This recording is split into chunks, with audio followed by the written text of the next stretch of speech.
अगर आपको पता चले कि जो मॉडर्न शिप या जहाज आज दुनिया के समुद्रों पर राज कर रहे हैं, उनका डिजाइन हजारों साल पहले बाइबल मुकद्दस में दे दिया गया था, तो आप क्या कहेंगे?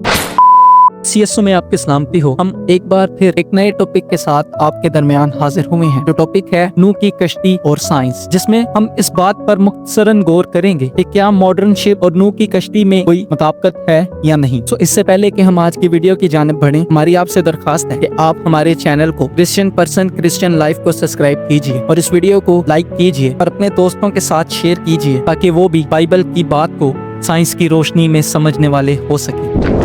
आज हम बात करेंगे एक ऐसे मौजू पर जो सिर्फ एक तारीखी कहानी ही नहीं बल्कि साइंस और ईमान का मिलाप है, यानी नूह की कश्ती का डिजाइन। आजकल की मॉडर्न शिप्स साइंस और इंजीनियरिंग के बहुत एडवांस प्रिंसिपल पर बेस्ड होती हैं। सबसे जरूरी प्रिंसिपल आर्किमिडीज प्रिंसिपल है, जो बायोन्सी यानी पानी में शिप्स का तैरना को एक्सप्लेन करता है। लेकिन इसके अलावा बर्नौलीज प्रिंसिपल, फ्लूइड डायनामिक और न्यूटन्स लॉ ऑफ मोशन भी यूज किया जाता है।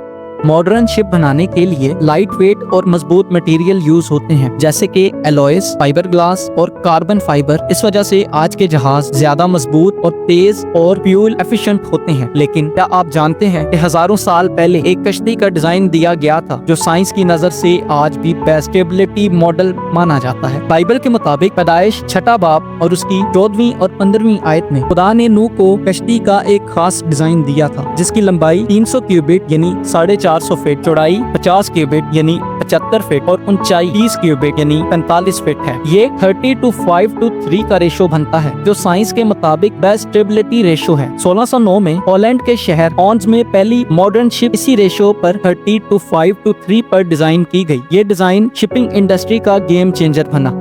लियर्ड्स रजिस्टर ऑफ शिपिंग ये दुनिया की मशहूर मैरीटाइम अथॉरिटी है, जो कंफर्म करती है कि ये रेशो सेफ्टी और स्टेबिलिटी के लिए बेस्ट है। आज भी cargo ships, oil tanker, barges और रेस्क्यू बोट्स इसी रेशो के आसपास डिजाइन की जाती हैं। कार्गो शिप और ऑयल टैंकर्स ये शिप भी 6:1 या 7:1 रेशो रखते हैं, जो नूह की कश्ती से मिलते जुलते हैं। बार्जेस, बड़े फ्लोटिंग प्लेटफॉर्म्स, ये मोस्टली 30:5 के करीब रेशो पर डिपेंड होते हैं। और रेस्क्यू बोट्स और लाइफ राफ्ट ये डिजाइन कैप्साइज होने से बचाता है। इन सारी बातों के बाद जरा अपने जहन पर जोर डालें और जरा सोचें कि क्या ये सिर्फ एक इत्तेफाक है या ये सबूत है कि बाइबल सिर्फ रूहानी किताब ही नहीं बल्कि साइंस से भी अहम चीज है, क्योंकि साइंस की अहम बातों के शवाहिद हमें बाइबल मुकद्दस में से बाआसानी मिल रहे हैं। जब इंसानी अकल ने हजारों साल बाद वही तरीका इख्तियार किया जो बाइबल पहले ही बता चुकी थी, तो क्या ये सिर्फ एक कोइंसिडेंस था या फिर ये इस बात का सबूत है कि बाइबल हर दौर के लिए एक रहनुमाई है। इसलिए दोस्तों जरा सोचिए, अगर नूह की कश्ती का डिजाइन इतना परफेक्ट हो सकता है कि आज भी दुनिया के मॉडर्न जहाज उसी तर्ज पर बन रहे हैं, तो सोचें कि बाइबल के बाकी पैगाम कितने सच्चे होंगे। खुदा हमेशा इंसान की भलाई और रहनुमाई के लिए काम करता है, बस जरूरी ये है कि हम उसकी बात को समझने की कोशिश करें। अगर ये बात आपको हैरान कर रही है तो जरा सोचें कि बाइबल के अंदर और कितनी अजीम बातें बयान की गई होंगी। बस जरूरत इस चीज की है कि हम उसको बेहतर तौर से पढ़ें और उन चीजों को जानें। इसलिए हमारी दुआ है